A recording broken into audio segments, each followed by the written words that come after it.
Hey, salut tout le monde, mon nom est Yann Florent et bienvenue sur l'Autopilote. Pour me laisser un message vocal, un commentaire, une question ou encore un truc et astuce, allez sur le memo.fm/l'Autopilote. J'ai deux excellents messages aujourd'hui, c'est deux questions. Les deux viennent de France. Il y en a une, c'est à propos du modèle Y à propulsion et l'autre, c'est sur la FSD en France. Si jamais tu n'en as rien à cirer du sujet principal de la vidéo, je vais mettre directement le temps là, pour aller à la boîte vocale. C'est comme, c'est là.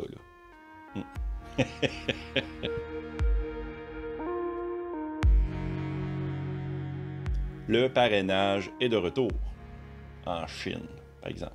Mais s'il est de retour en Chine, ça veut dire qu'il va revenir en Amérique du Nord ainsi qu'en Europe. Tesla a fait deux grandes annonces en Chine la semaine dernière, abaissant les prix sur l'ensemble de la gamme des Model 3 et Model Y. Puis il y en a un autre qui ramène le fameux programme de parrainage. Il y a eu différents types de parrainage depuis le début du programme. Quand moi j'ai acheté ma Model 3, bien, le programme consistait à donner 1500 km gratuits de superchargeur à la personne qui utilisait mon code et du même coup, bien, moi je profitais de 1500 km gratuits. Honnêtement, j'ai eu beaucoup de kilomètres gratuits qui, malheureusement, je ne vais pas les utiliser. Puis en plus, ce que je trouve plate, c'est que je ne peux pas les donner à quelqu'un d'autre. Ça, c'est plate. Donc, le programme est de retour, mais sous une forme différente. Tesla l'appellera désormais le coffre au trésor. Ouais, pas super original, mais ça va faire la job.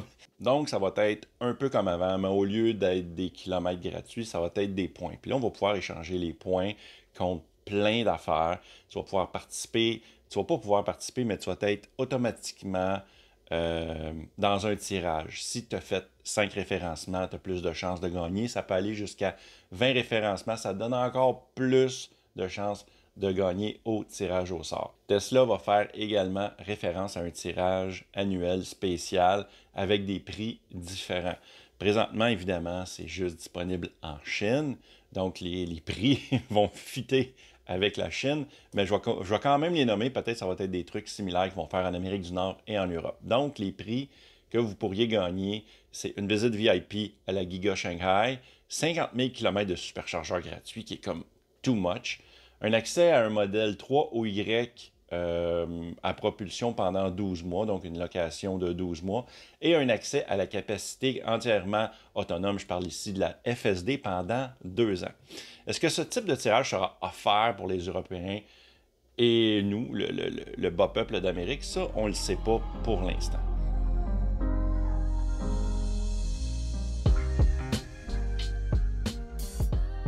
La relance du programme de parrainage en Chine intervient quelques jours après que des indices ont été découverts dans le source code de l'application mobile Tesla, indiquant qu'elle reviendra bientôt en Amérique du Nord. Fait que dans le code, c'est déjà écrit.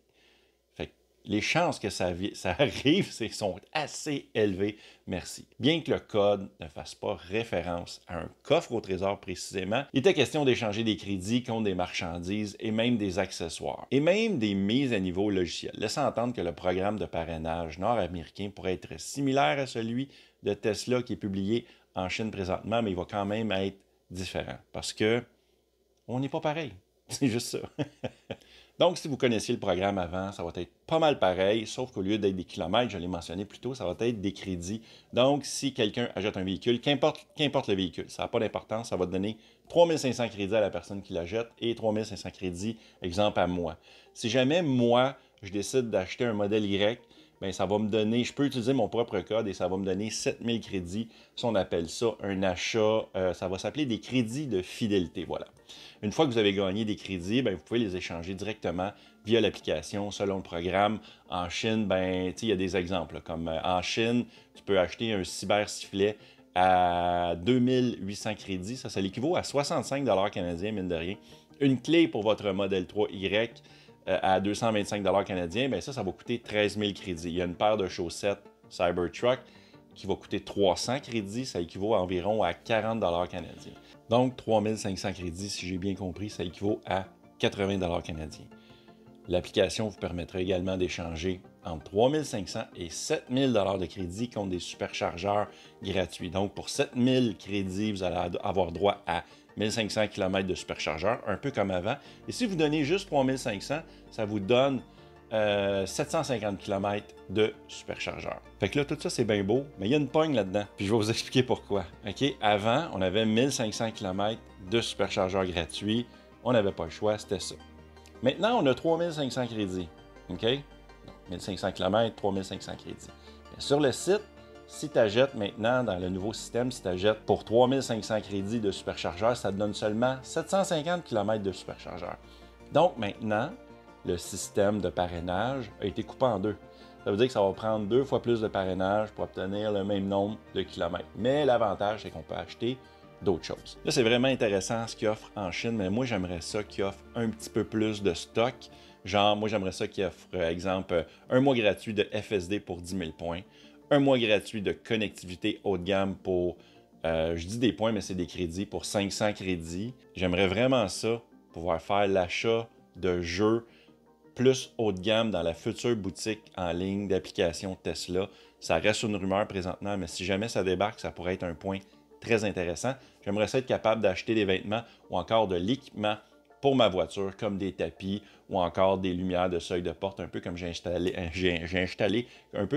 installé sur ma voiture. Vous irez voir la vidéo d'ailleurs sur le sujet. Vous, c'est quoi que vous aimeriez pouvoir acheter avec vos futurs crédits de référencement Tesla? Mettez-moi ça dans les commentaires juste en bas. Puis là, ben, là, c'est la boîte vocale, c'est là. Fait que, on y va.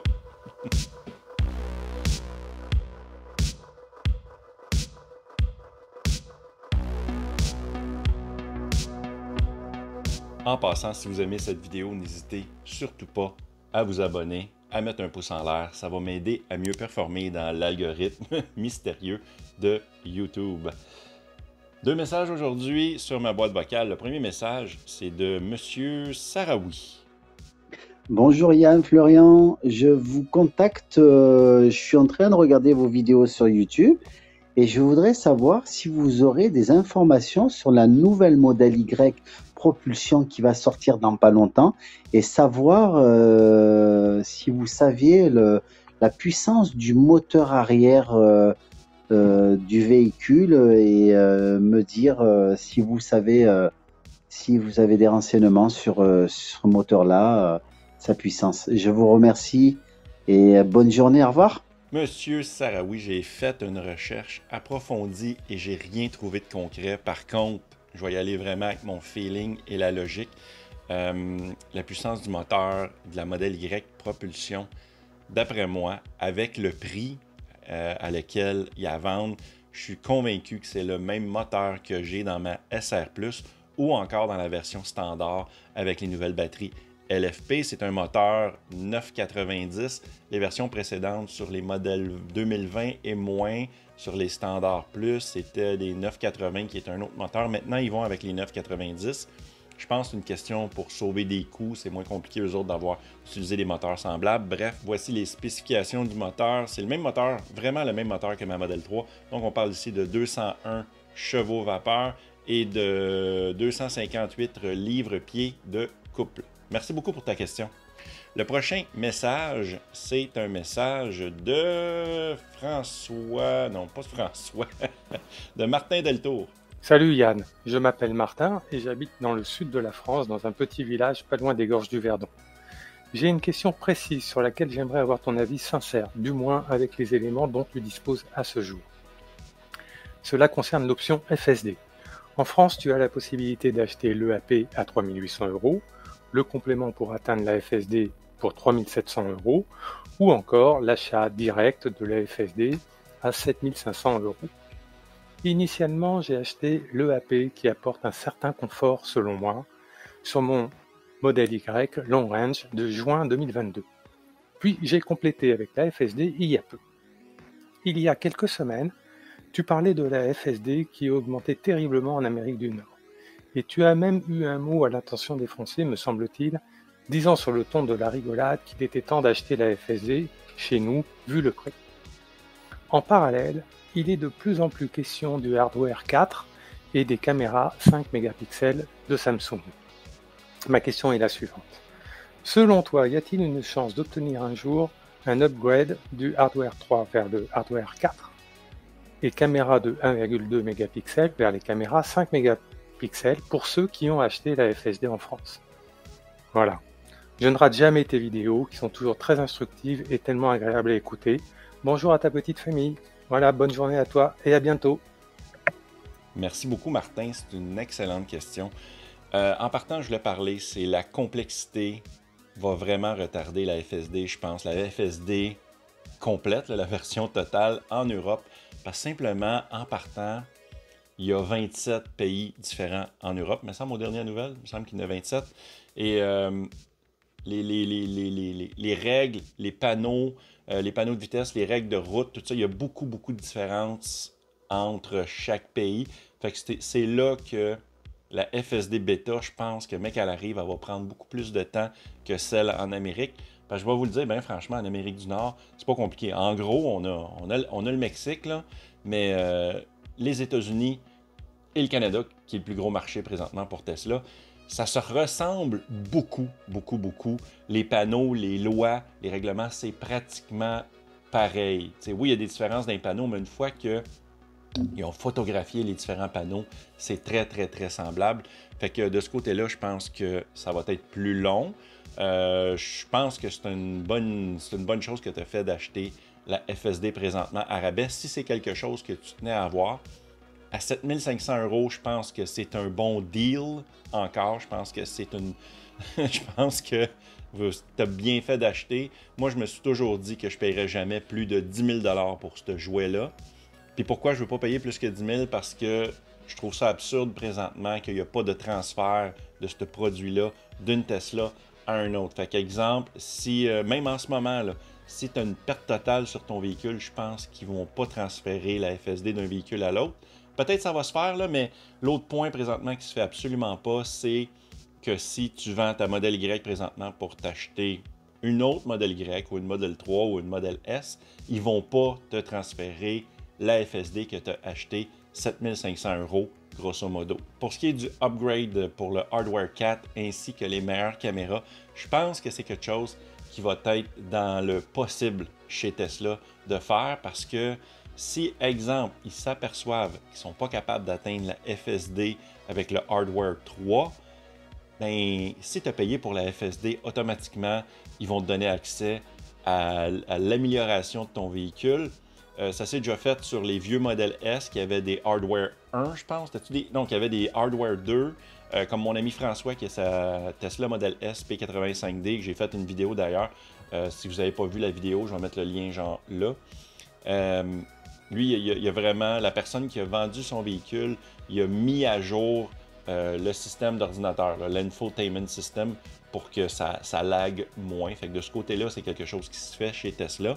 Donc, moi, je ne suis pas inquiet. Le seul endroit où ce que ça m'inquiète, c'est est-ce qu'ils vont te faire la mise à jour gratuitement si jamais c'est essentiel pour pouvoir avoir la FSD à 100%. Ça, je ne sais pas par contre. Est-ce qu'ils vont se mettre à payer pour tous les ordinateurs parce qu'ils se sont trompés? Ça, je ne sais pas, mais bref, d'après moi, c'est sûr que tu vas pouvoir faire le upgrade. Puis est-ce que ça va coûter combien? Moi, je pense que ça va coûter peut-être 3 000 à 4 000 $ environ. C'est à peu près ce que ça coûtait sur une Model S à l'époque. Ça coûtait 2 000 $. Maintenant, je pense que c'est rendu près de 3 000 $ pour faire le même genre de upgrade, mais ça n'inclut pas les caméras par contre. Fait que d'après moi, ça devrait coûter autour de, je parle en dollars américains, là, mais ça devrait peut-être, c'est comparable en euros. D'après moi, 4 000 € faire la mise à jour de ça. Est-ce qu'ils vont faire ça gratuitement? Je ne suis pas sûr. Mais merci beaucoup, Martin, pour ta question. C'était vraiment intéressant.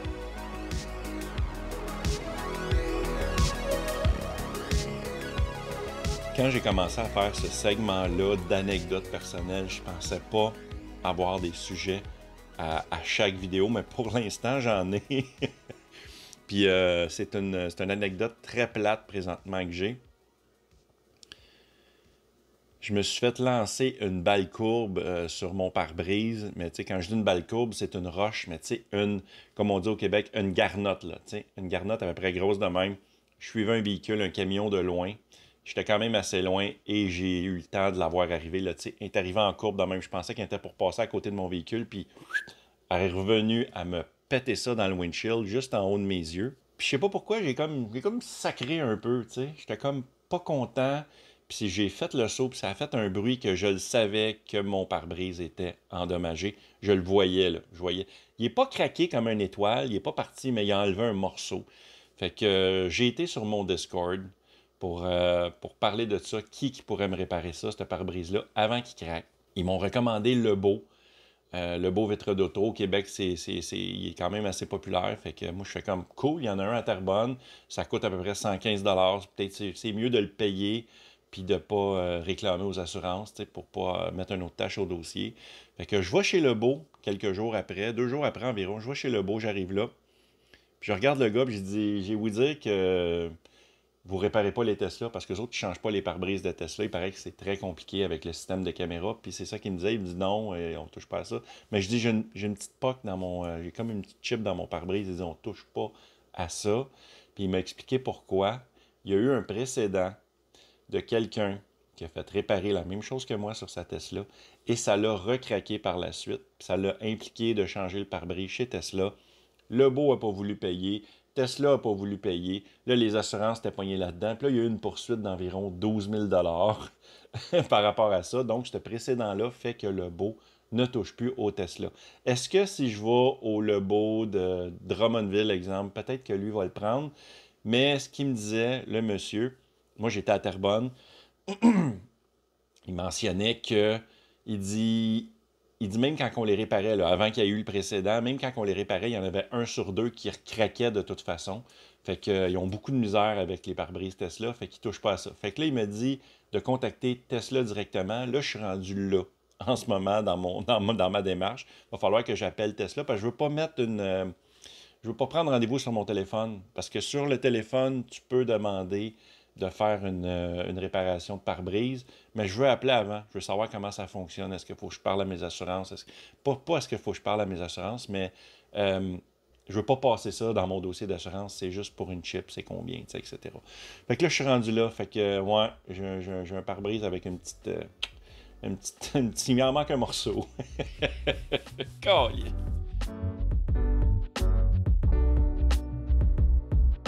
La question que j'ai pour vous aujourd'hui, avez-vous l'intention d'acheter la FSD en France? Là, je parle à vous, les Français, à 7 500 € ou vous considérez que c'est de la grosse arnaque et que ça aboutira à rien?